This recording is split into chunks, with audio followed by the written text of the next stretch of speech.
Okay. Hi everyone, this is Shrikant again, and of course, it's been a long time since I last conducted a live stream. Today I had a little time, so I thought let's start doing this again. And I hope that I'm going to get regular time and will continue to conduct live streams on a regular basis, more regular basis than I've been able to do recently. So in today's session, I'll just give a demo about what all. Let me just sign in here. Yeah, so I'd just like to give a small demo about what all 3D models and what all different mechanisms I've created for study purposes for teaching different subjects. So yeah, so of course a lot of these you can already find in the YouTube channel in the form of short videos. Like if I go for the kinematics of machines, a lot of these mechanisms I have created short videos which in loop demonstrate the motion of a few mechanisms. Like for instance, we have the sliding mechanism here. So this particular mechanism is very one of the very basic mechanisms or quadratic chains, you might call. And the effort, the what I tried to do here is I've tried to create simple mechanisms, and with simple linkages, simplest possible linkages, I've tried to create these mechanisms. And using the color coding, I tried to show how these links get modified when different inversion of the same chain is used. Fine. So like for example, here we have the sleight of crank inversion 1. So in the inversion 1, what happens is we have a crank here and we have a slider here. So if you see, I have designed the slider in a very simple way. This particular thing, it's having a cavity of the shape into which our yellow link is inserted, so that the green link can slide freely over this.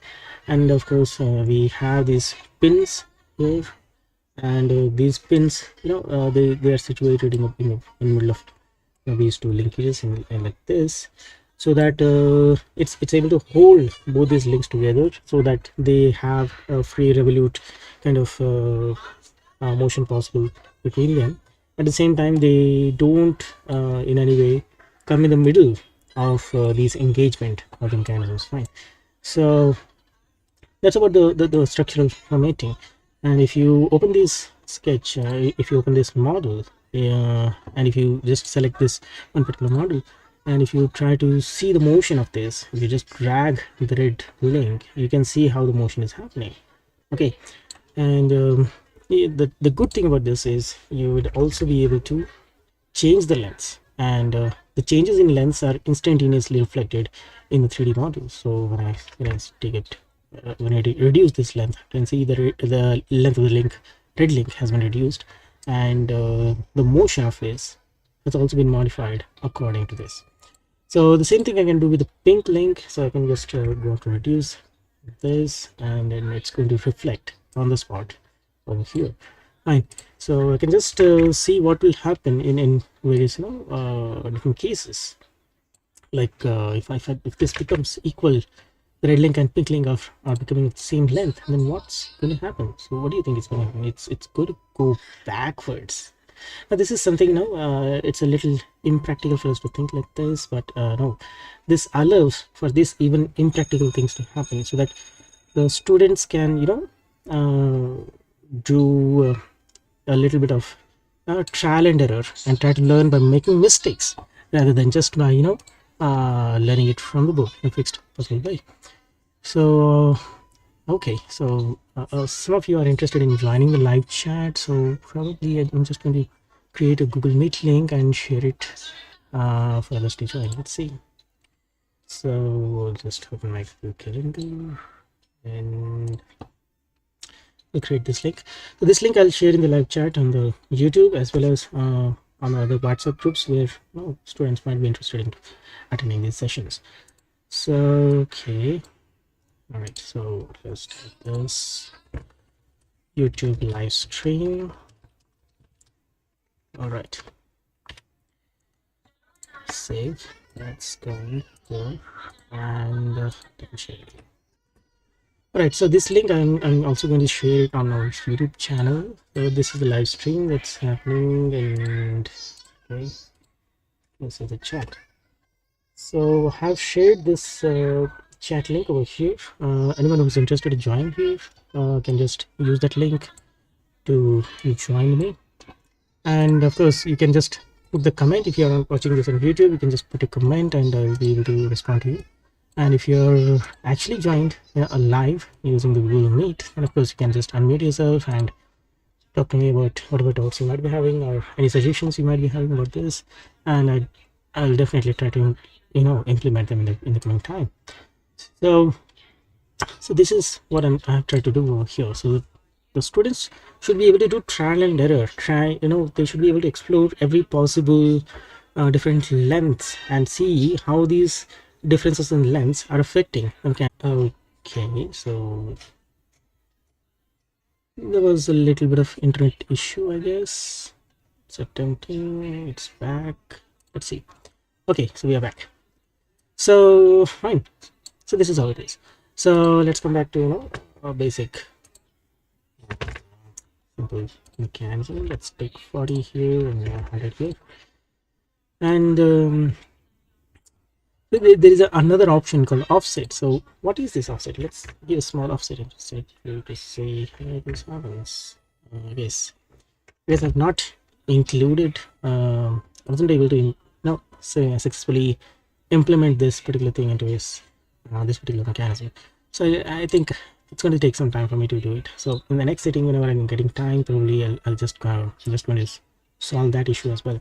And also, I've not thought clearly about what's going to happen if both its lengths are equal, because it's obviously going on the other side and it's not practical. So this is not how it should be happening.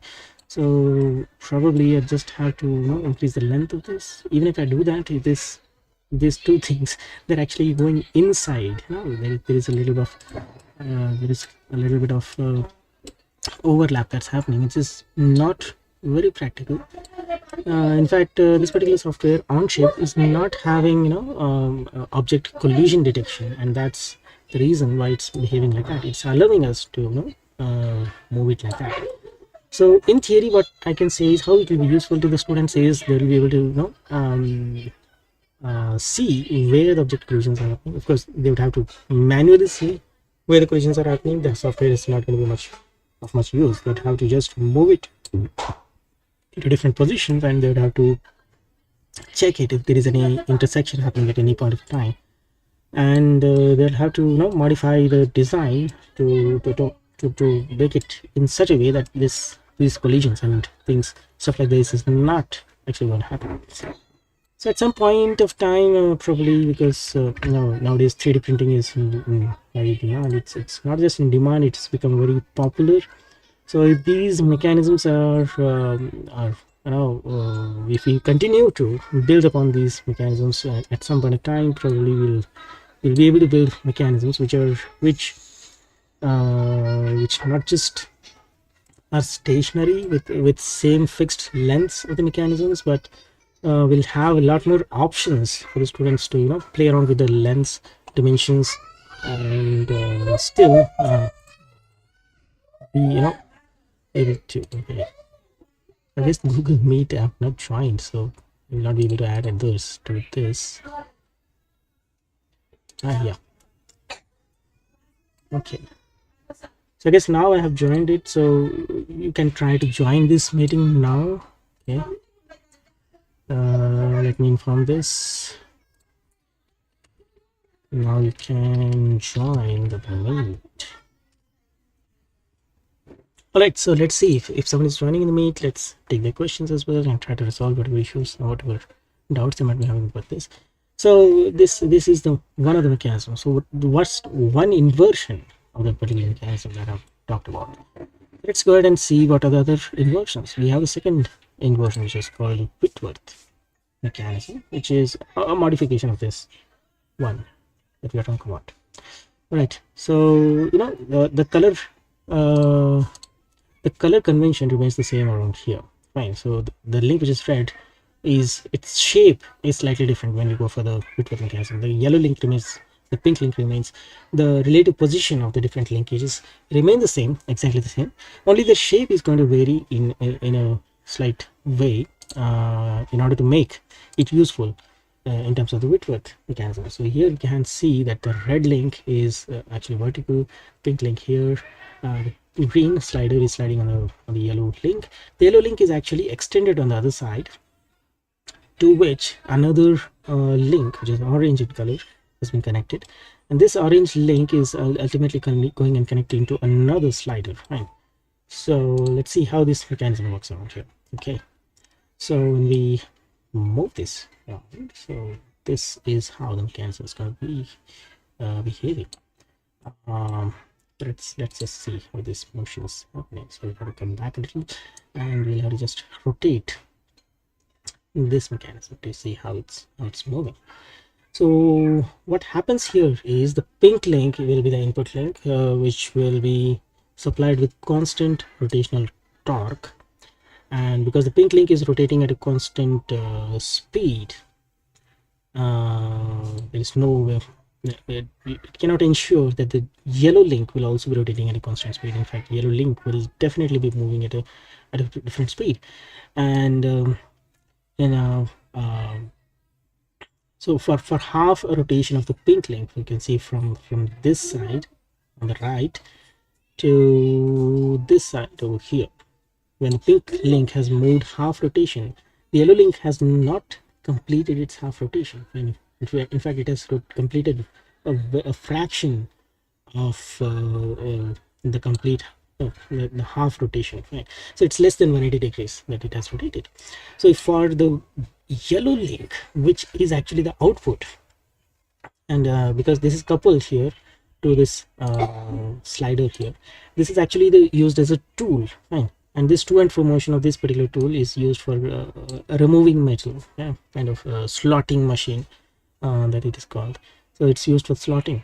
So yeah, so because this is the output, so we are more interested in finding out what's the motion of this going to be like. So if you see from this point, when it's horizontal, the pink link is around here, and when it comes here to the other side and becomes a horizontal again, you can see the pink link is inclined like this. So this angle that is rotated by the pink link is more than 180 degrees, right? More than 180 degrees. And because the pink link is rotating at a constant speed, naturally it's going to take more time to travel this angle, which is more than 180 degrees, than the time it is taking to travel this bottom angle, which is obviously less than 180 degrees. So, and this difference causes, you know, a difference in the kind of motion that the tool here reflects.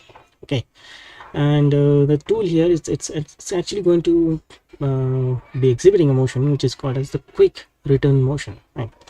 And why quick return? Because, you know, it's when it's moving from this point to this point, the motion is happening very slowly, but as soon as it comes here and the motion is going on the downward side, you can see that the speed is much faster. Okay, so this is called as a quick return. This is called as the quick return. So now the forward stroke, which is the slower stroke, this stroke is actually used for removing the material, and the stroke wherein it's moving backwards, which is much faster, that's going to be used for, you know, moving back. And when the tool is moving back, no metal is actually going to be removed, because removing the metal requires a lot more of torque, right? And that torque will be provided by the forward stroke. And that's how the Whitworth mechanism, it's by using of this quick return mechanism, it allows the slotting machining, right? So material is going to be removed in layers slowly, and every forward stroke is going to remove the material. Every backward stroke is actually when it just take the tool back to its initial position, so that another slotting stroke could be dealt with. So this is the Whitworth mechanism. It's and it's very easy. I hope that it's very easy for the students to understand with the color combination that we have used, to see that it is the same chain. Actually, it's the same chain but modified in a slightly different form, and with a few extra attachments that we have put on it. And with these few extra attachments we have no, we have got a mechanism which is very different. We have got a mechanism which is very different from what we would have ended up with. Right. So, okay, someone else messaged on the YouTube. Right. So, yeah, this is the Whitworth mechanism. I hope I've been able to fully explain to this particular thing. Let's go ahead and see what are the other mechanisms. Fine. So we have the oscillating cylinder mechanism, and oscillating cylinder mechanism is yeah, let's see what that mechanism looks like. Yeah, we can see again we have the same linkages that we had used, in the first inversion. We had the same links with the same colors, same lengths exactly. So the oscillating cylinder mechanism is almost the same. The only difference is that instead of having the yellow link is fixed, which is happening in the first inversion, we have the pink link which is fixed. So when the pink link is fixed, instead of the yellow link, what's going to happen? What kind of motion is this green link going to exhibit? So because the pink link is fixed, the center point of the green link is going to be fixed, and the kind of motion it's going to exhibit is just oscillation about its own fixed center point, right? And that's the inversion. And with every linkage system that you have used, you can always go ahead and modify the lengths of the linkages, and all these differences that you are putting in here will automatically reflect in real time, and you can just go ahead and see what kind of motion is happening here, right?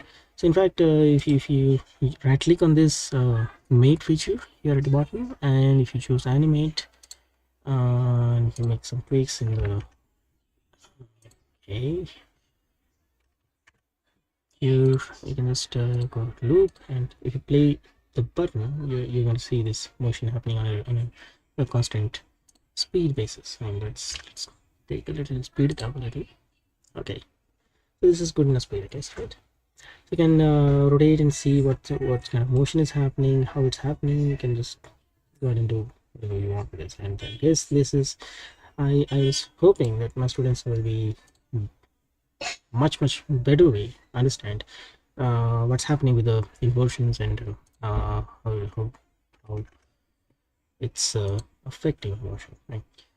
Okay, so I guess you'll have to again go through all this process of doing animate and modifying this after making the changes in this setting. But okay, it's better than nothing, right? Initially we just had a set of lines drawn on the book showing the extreme positions, and the students were supposed to imagine how the total motion is happening, and now we have the complete mechanism with a physically possible, physically more physically possible, a printable set of tools that you can actually use to build actual stuff as well.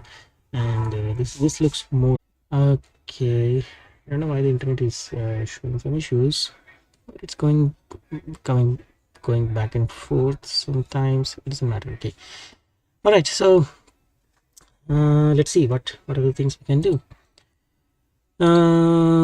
So all right,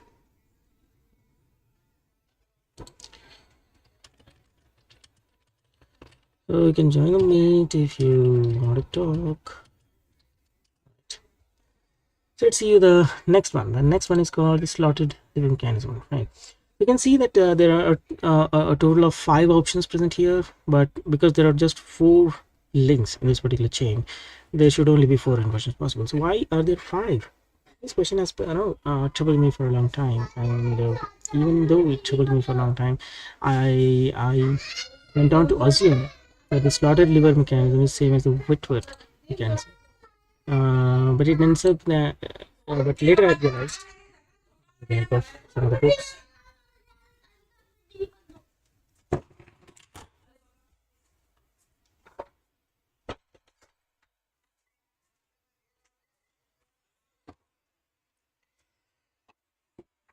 Okay, so yeah, I was talking about the differences between the similarities between the slotted lever and the Whitworth, right? So it obviously looks very similar. No, the Whitworth mechanism actually looks very similar to the slotted lever, because it's just that the point, the 2 points which are fixed, they if the length of this particular link is shorter than this link, we end up with a Whitworth mechanism.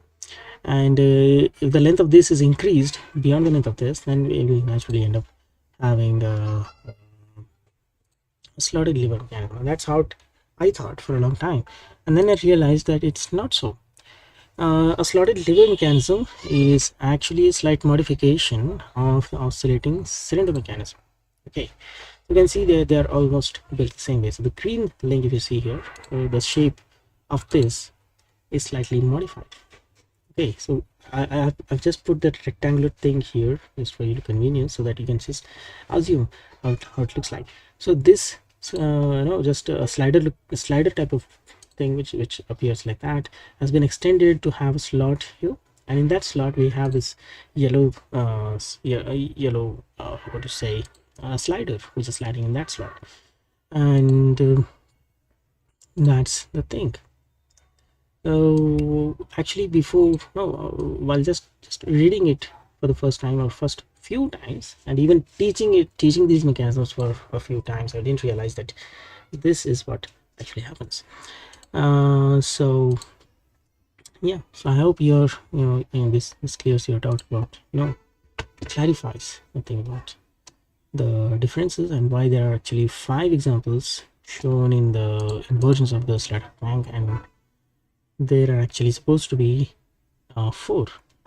So the slotted lever and the oscillating cylinder mechanism are both variations of the same inversion. That's what we need to explain.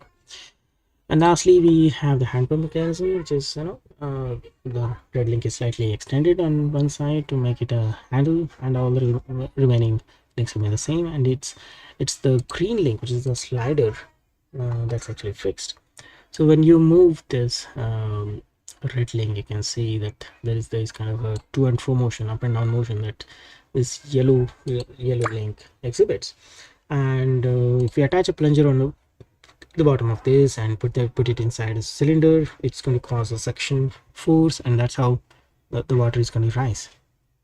And of course, we have to use a combination of valves to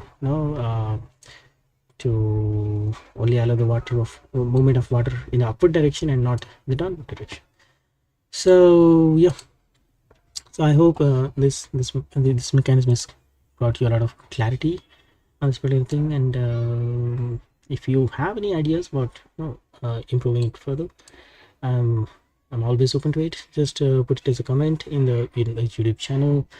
You can just join any of the live sessions that I'm going to conduct in the coming time, and put your thoughts through.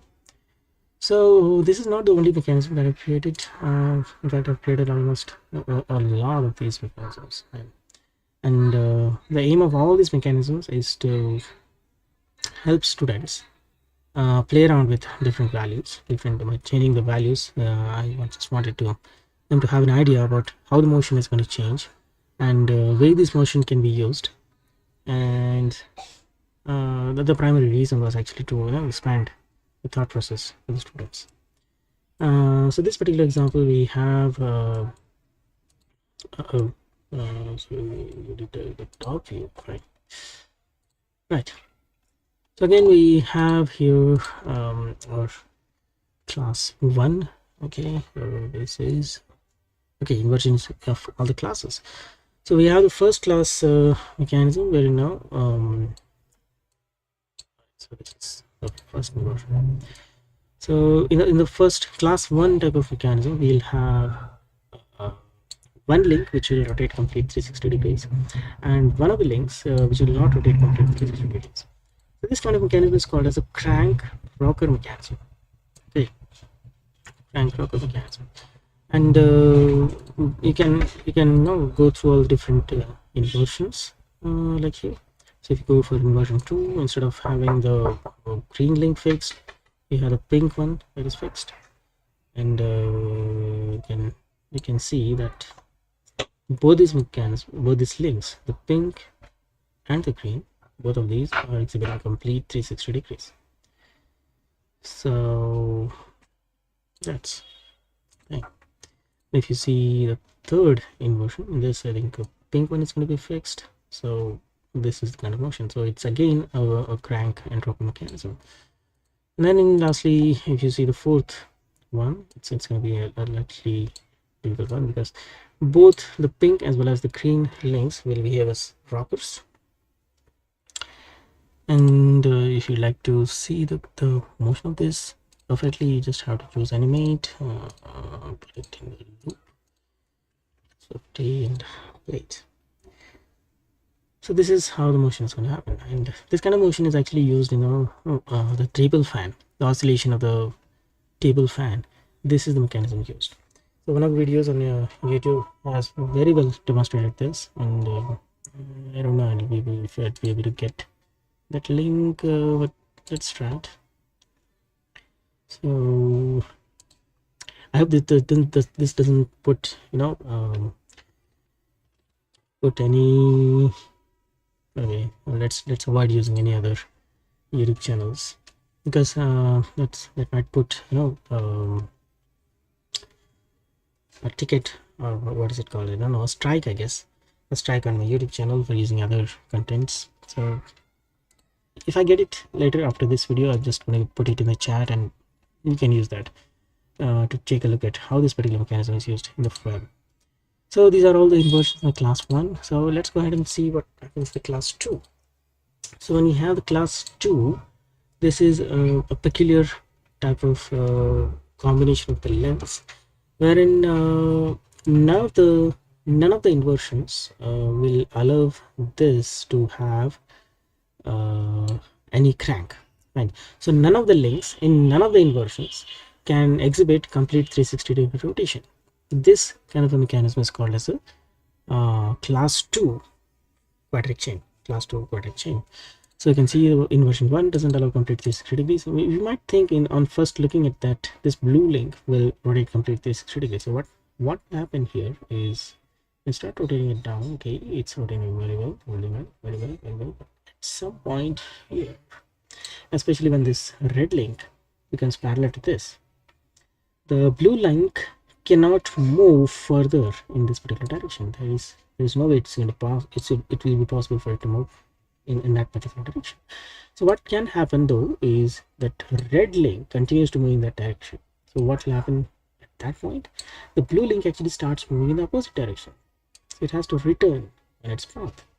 And till what point will it be able to do this again? So let's say it's going up. It's becoming parallel to pink line, and still it's able to move upwards in this particular direction. And how far will it be able to go? So it can go till this point. When the red link again becomes parallel to the pink link, it cannot come down from here, right? But what can happen though is that this red link continue to move in that direction, and you can see the blue link has again started moving in the backward direction. So somewhere starting here and here, this inward link will not be possible for it to move, and that makes the class 2 mechanisms very difficult to use anywhere. So we will not be able to use these mechanisms anywhere. Okay, but then again, it's up to us to not choose these mechanisms and go ahead and use whatever other mechanisms we can actually use. So let's see what are the other optional kind of stuff we have. So we also have the parallel crank chain, right? So in fact, I guess it's come up in a wrong position.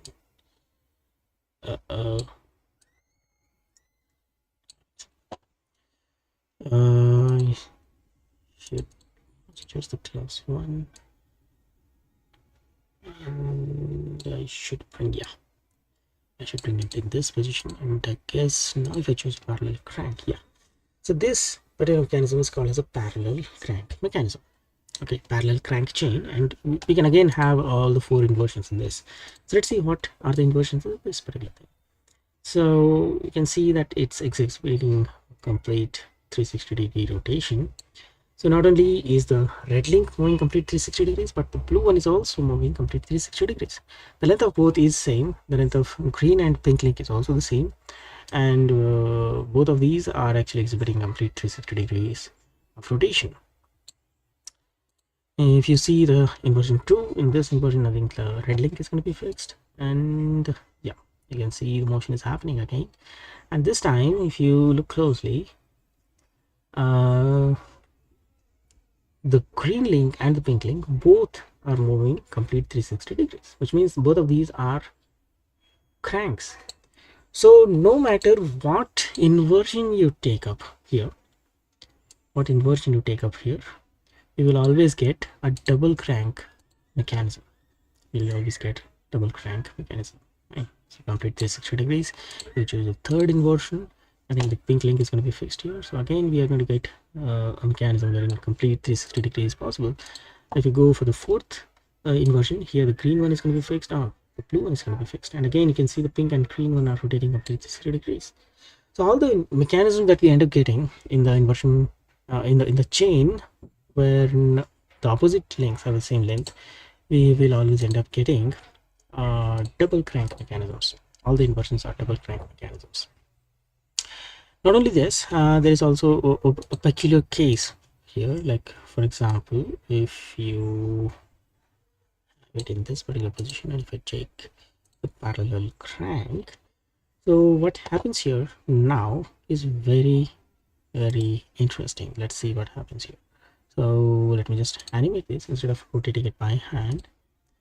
Just give it 720, 100, and see the machine. So what's happening here, you can see, is the rotation of the red link in one direction is resulting in the rotation of blue link in opposite direction. Right? So the red link is moving in anti-clockwise direction, and the blue link is moving in clockwise direction. So in a way, this is transmitting rotation of one link to the rotation of another link. But is it actually a replacement of the gears? I don't think so, because constant rotation of the red link is resulting in non-constant motion of the blue link.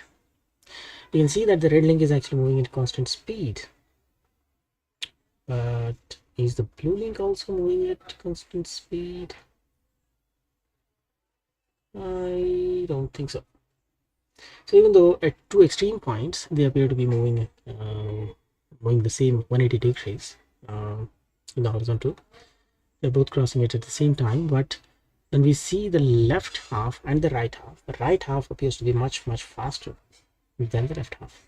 That means there is some kind of a quick return motion actually happening over here. So we cannot actually use it as a replacement of the gears. So gears are supposed to transmit motion at a constant speed, constant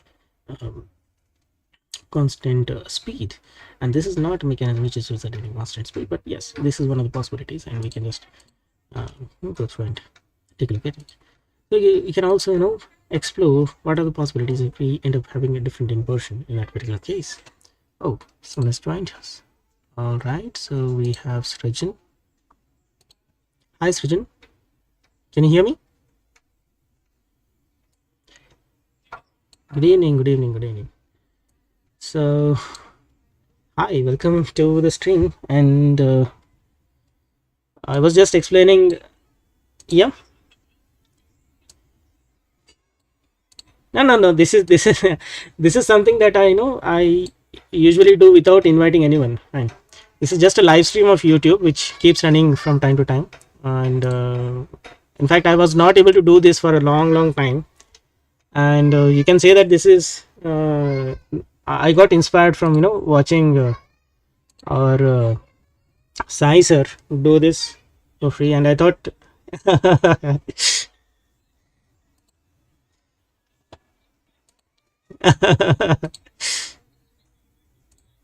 mm,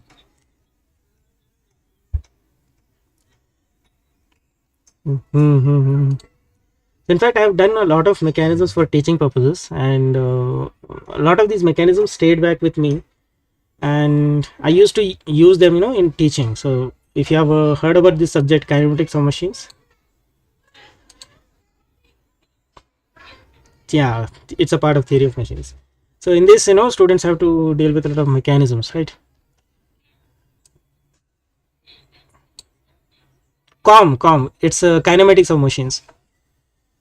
Yeah, so they have to deal with a lot of mechanisms, and the books provide only static images with a few lines, and the students have a lot of difficulty in understanding, right, the motion, how it happens, right? Degree of freedom, mechanisms, yeah, inversions, all these are very complex topics, and yeah. So this is a 4-bar link, if you see here. So what's happening here? What kind of mechanism is this? Yeah, can you, okay, fine. So it is shared on the YouTube. I've not shared it here. Let me do it once again. 1 minute. I have to share it here because nobody had joined this meet. I was just doing it live stream. I was just doing live stream on this YouTube. If you go to YouTube, you'll be able to watch this screen. So I have shared it here also now. Okay, let me just keep it aside here and keep it here. Fine. So this is a peculiar thing. Actually, let me start from the beginning. Fine. So we have a class 1 type of mechanisms. So this is a 4-bar mechanism, basic mechanism, and we have different classes of linkages, and in each of them you can see there are 4 inversions. Okay, so when we go to the books, they don't explain all the different possibilities, and that's why I ended up creating this particular file in CAD. And if you see the first class, we have this particular scenario wherein okay, let's see inversion 1. Let's go back to inversion 1. So in this particular inversion, you can see the red link is moving complete 360 degrees, but the blue link is moving only part of it. Yeah, complete. It's, yeah. So the red link is actually called crank. Okay, because it is rotating complete 360 degrees, it's called as a crank. So a crank can be used as an input. If you attach a motor to this crank, the input will be constant. Fine. And then the blue link can be used as an output. So can you imagine where these mechanisms can be used?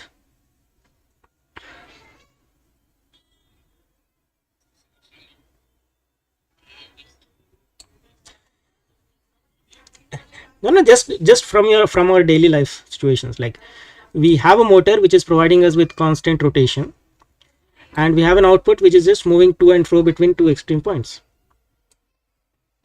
So if you see the car wipers,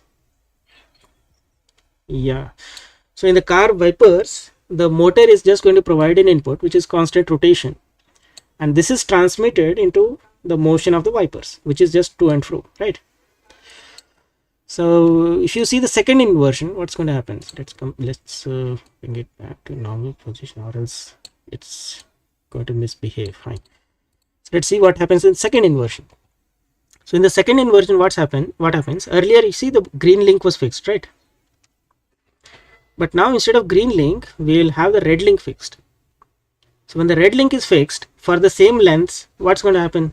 How is the motion going to be different in this case? Let's see. So in this case, you can see, so which links are rotating complete 360 degrees?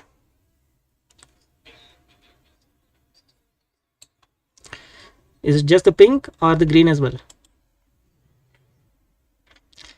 Let me animate it.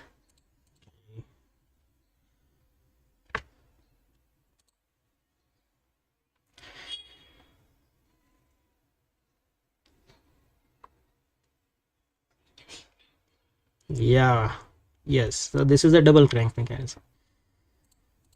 Then if you see the third inversion, in this third inversion, I think the blue link is going to be fixed. No, it's the pink link which is fixed. So when the pink link is fixed, again we will end up with a crank rocker mechanism, right? And what happens if the blue link is fixed? The fourth inversion. Ah, so this is a very uh, unique mechanism. Let me unique motion. So we will not have a single crank. Okay, the red link is rotating complete 360 degrees, but its center is not fixed. Okay, so this is the type of motion that's happening. And one of the YouTubers has made a very good video on this. In fact, if you have you've seen the table fan, right? Table fan. So in the table fan, the fan oscillates, right? So that oscillation is created with this particular mechanism. So the motor is fixed on one of the links, and the motor is going to rotate this red link at a constant space, and the green link will be attached to the axis of the fan. Okay, so you can see it's the green link is moving to and fro between two extreme points, right? So that's how the fan actually oscillates. So this is for the class 1. Then you have class 2. Class 2 is again very peculiar. So in the class 2, what happens is the lengths are very odd. They are so odd that none of the links can rotate complete 360 degrees. So if you see the blue link, anti-clockwise, this is the maximum it can go. Okay, another person is joined. Hi, Chandra. Hi, Chandra sir.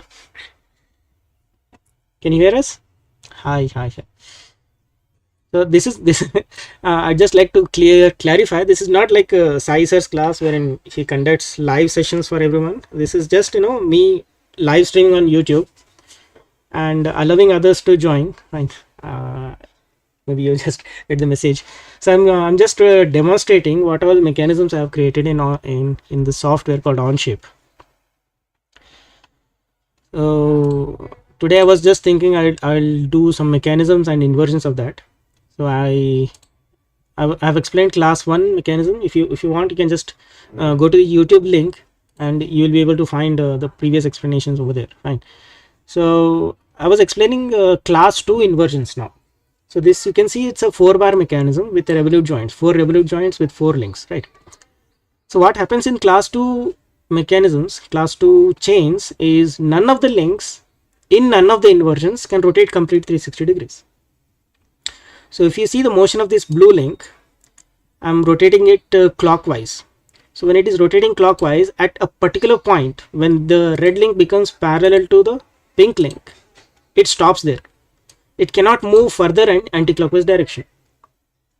And if we rotate the red link, if we continue rotating the red link in the same direction, what happens? The blue link actually starts moving backwards. And how much it can move? Now the blue link is moving anti-clockwise direction. Fine. So how long can it keep moving in anti-clockwise direction? So it can move to a point when the red link again becomes parallel to the pink direction. So at this particular point, the blue link cannot rotate anti-clockwise further. Fine. And if we continue moving the red link in the same direction, what's happening? The blue link is again moving backwards, right? So when we first look at it, we may think that yes, the blue link will rotate complete 360 degrees, but no, it's not possible. Fine. So such mechanisms are put into a category called the class 2. Fine. Actually this is a chain. Fine. So such chains wherein the lengths are chosen in such a way that none of the links can rotate complete 360 degrees. Such chains are called class 2 chains. And inversion happens when one of the link is fixed. Now if you see this particular mechanism, you can see the green link is fixed, right? Instead of green, if we fix some other link, then we will get a different inversion. So let's try with second inversion. So in the second inversion, the red link is going to be fixed. So even if we fix the red link and try to see what all motion is possible, we will find that none of the links will be able to move complete 360 degrees. None of the links will be able to move complete 360 degrees. It has to keep oscillating between some extreme points. So this is the maximum point for the green link. Now from here the green link has to come back, it has to go back, right? And on the right side also the green link will come to a point beyond which it cannot move. This is the maximum on the right side. So from here again the green link has to move backwards, fine. So just give me a minute.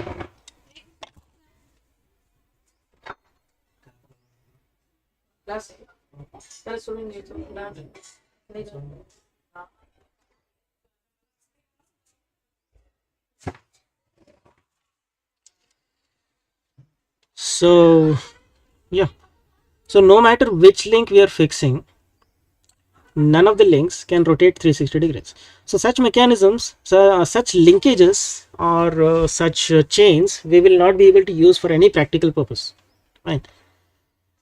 And then we have the parallel crank chain. Actually we should put it in a good enough position. Let's go for the version 1. Yeah, put it in this position. Now good, let's go to the parallel crank, right? So here what's happening, the opposite links are of same length. Now what kind of motion do you think is possible here? What kind of motion is possible here? If I give this rotation, and when we see this, now we can see that the red link and the blue link, they are of same length. Opposite links are of same length. The green and pink are of same length, red and blue are of same length. So what's happening here is both the links, red and blue, they are rotating at constant speed in the same direction, right? So this is how the motion transfer is going to happen. So you might have seen this mechanism in the trains. The wheels are attached with one extra linkage, right? So the red and blue will be the wheels, the green one will be the frame of the train, and the pink link will be attached, will be an extra link attached to the wheels, wherein the wheels are going to be attached, fine. So this is a parallel crank mechanism. Now what do you think are going to be the different inversions in this? So if you see the inversion, second inversion, are we going to get a crank rocker or double crank or double rocker?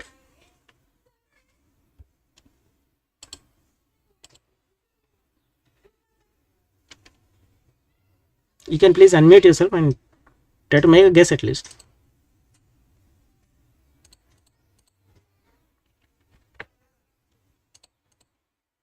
Okay. It doesn't matter, it's a very simple geometry kind of stuff, fine. So if you can see here also the pink link and the green link, they are again making complete 360 degrees about a fixed point. So that means we have a double crank mechanism here also, fine. So no matter which inversion we choose, we will always end up with a double crank mechanism. If we choose the fourth one, here the blue one is to be fixed, and again we are getting the same double crank mechanism, right? So this is called as a parallel crank chain. Now deltoid is very interesting. So deltoid, let's come back to the first inversion. So what do you think is unique about this? Just by watching it, can you make a guess what is unique about this? We again have 4 links connected by 4 revolute joints. Can you make a guess about what are the lengths of this? Are any lengths equal?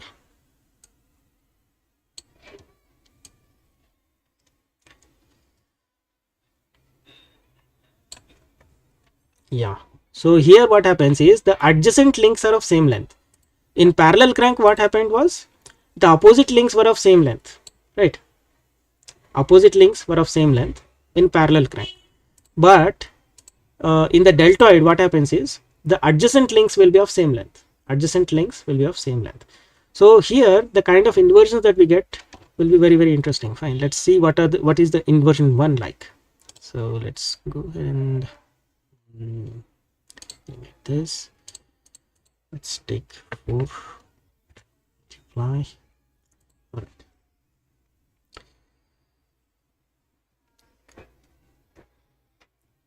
So what mechanism is this? The red link is moving complete 360 degrees, which makes it a crank, and the blue link is oscillating between two extreme points, which makes it a rocker. So this is a crank rocker mechanism.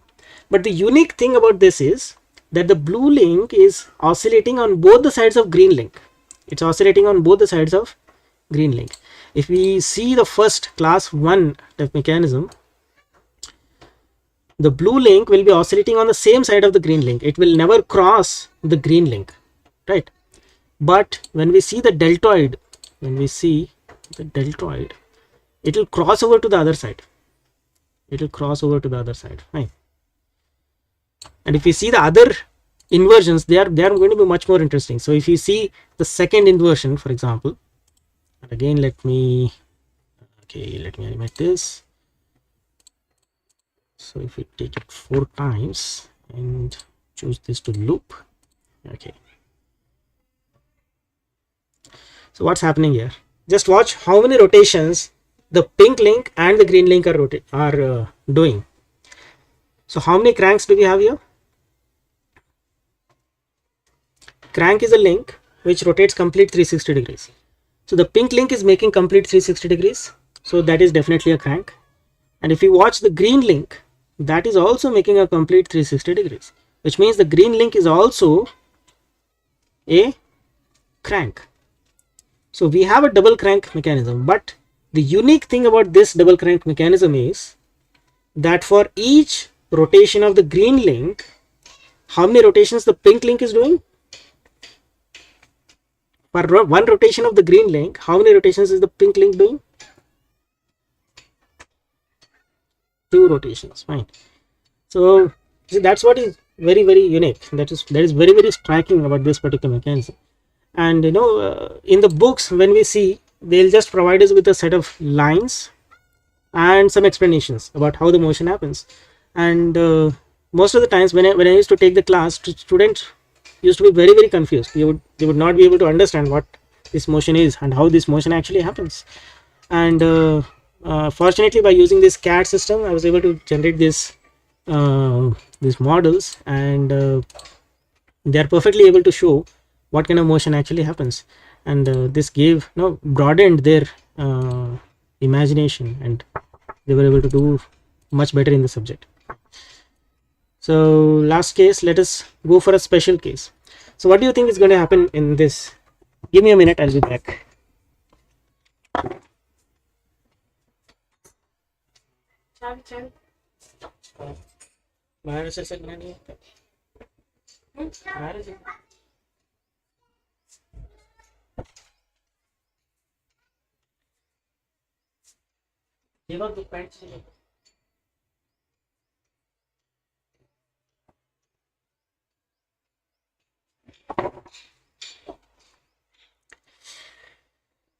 Okay. So did you make any guess? What's this special case?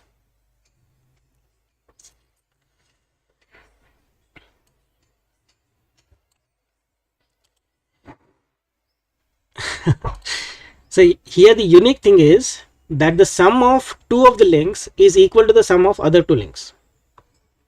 Okay, sum of 2 of the links is equal to the sum of other 2 links. So here what will happen? Let's check it out. Choose this loop, right?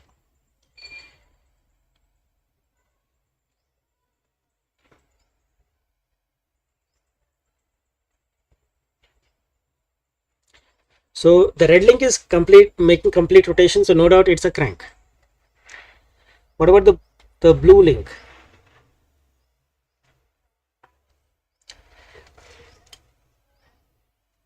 So it's oscillating between 2 extreme points, right? But what is unique about these oscillations? For one rotation of the red link, it's moving slowly, and for the for one rotation of the red link, it's moving very slowly, but for the next rotation, it's moving very, very fast.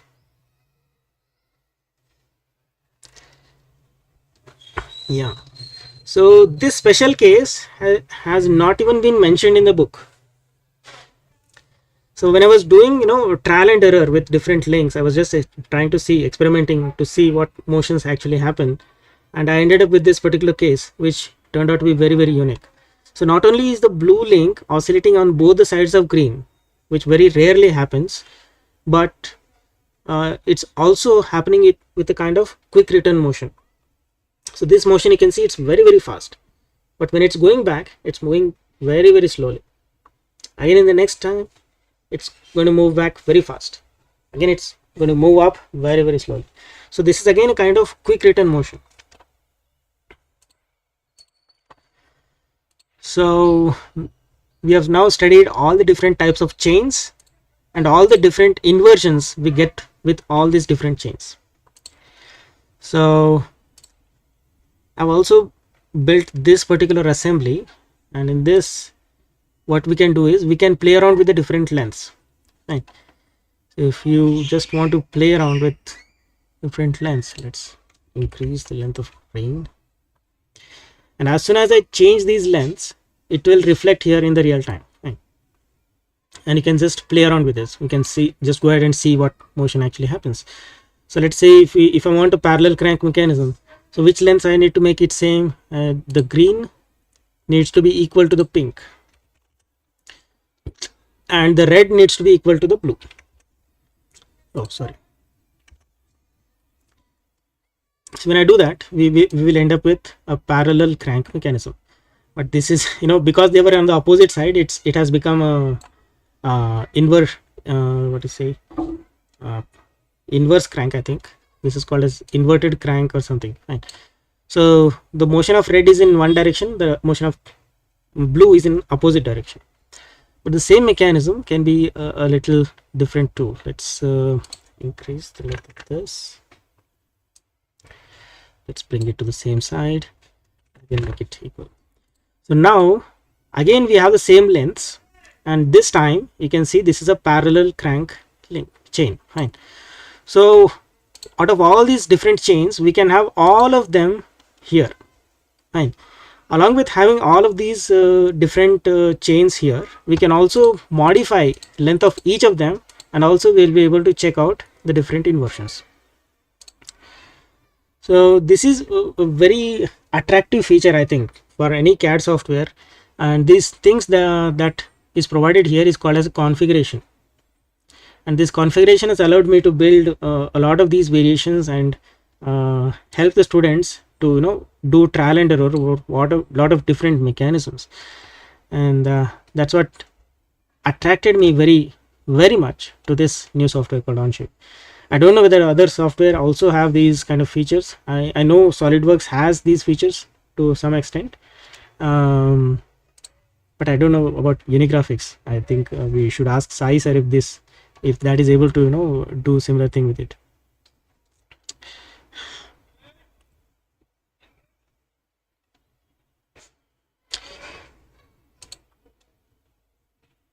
The configuration is a bit complex thing. First time I had seen it in Pro Engineer Wildfire, but that is called as a family table, and it had a very it was very limited because only some chosen dimensions we were able to modify. We were not able to suppress any of the features, whereas here in Onshape we will be able to suppress any of the features, and the result, the variation which will be can be very much different, right?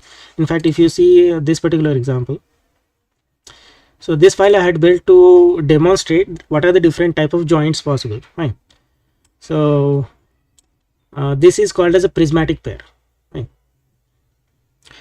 So there is a square hole in which a square slider is moving back and forth.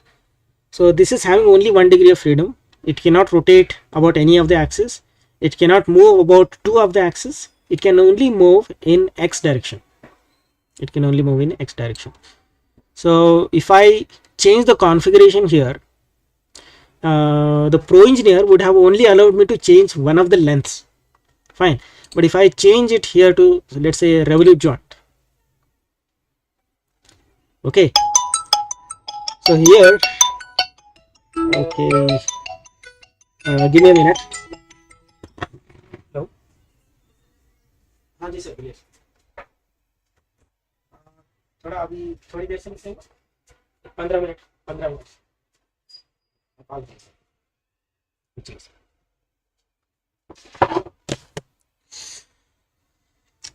Yeah, so I'll have to wind up this session in 15 minutes. Let's quickly go through what all we have within configurations. You can see that this particular mechanism, it's very different in shape and in terms of different features that I've applied. The type of features that we have applied here are very simple. There are just two extrudes and maybe a subtraction. Okay, but the very next one is very different. Fine. So if we hide this, you can see yeah, if we hide this, you can see there is a hole here, and the other link, it fits exactly into this particular one, right? So it's like this. Let's bring it back, and there is a revolute motion possible between this. So this particular thing is called as a revolute joint. It's called as a revolute joint. If I see the next one,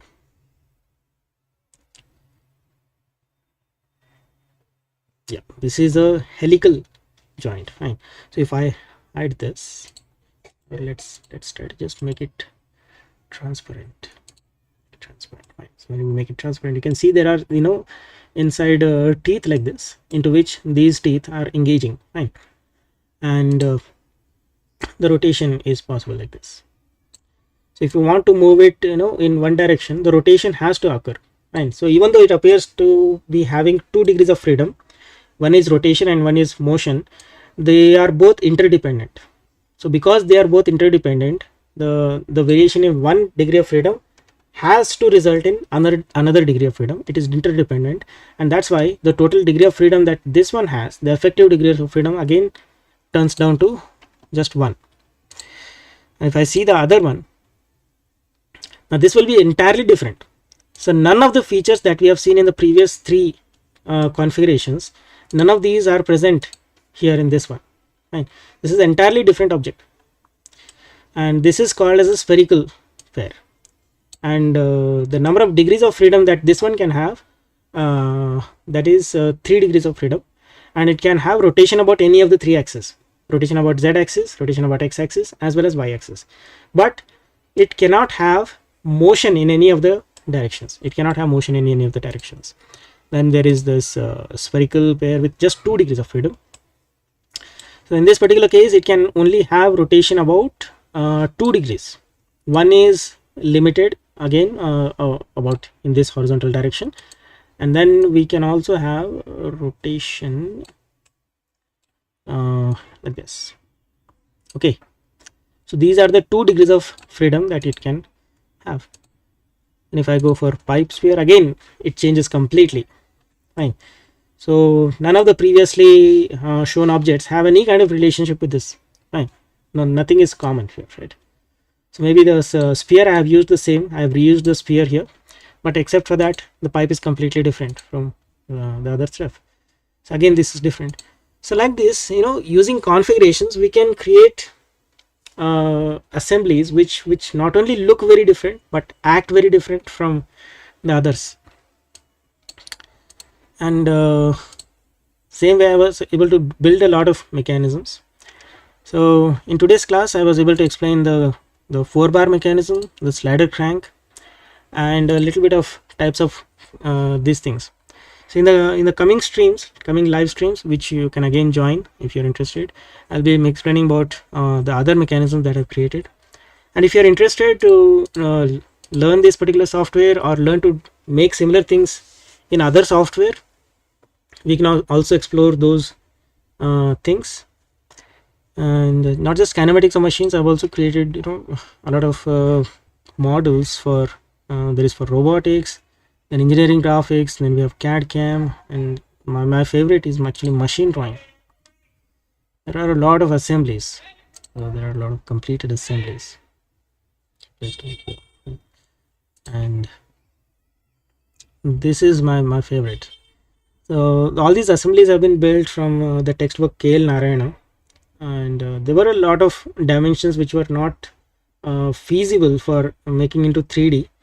So wherever it was not feasible or wherever errors were there, I tried to rectify those errors and try to come up with alternate dimensions and build this completely.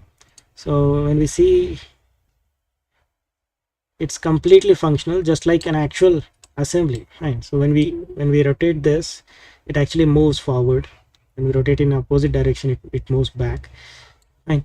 So it is completely functional. Not just this, students can also go for sectional views and see how this section actually happens. If you just want to exclude any of these, you can just exclude them, right? Stuff like this, you can play around with this and try to see how the motion happens, where they're engaging, and all stuff like this. So all these mechanisms, whichever they had to actually do assembly of. In machine drawing, what the students are given is part diagrams with dimensions will be provided to the students, and they are expected to draw the complete assembly in different sections, either in half sectional view or complete sectional view or without section. So that depends on the question, but only the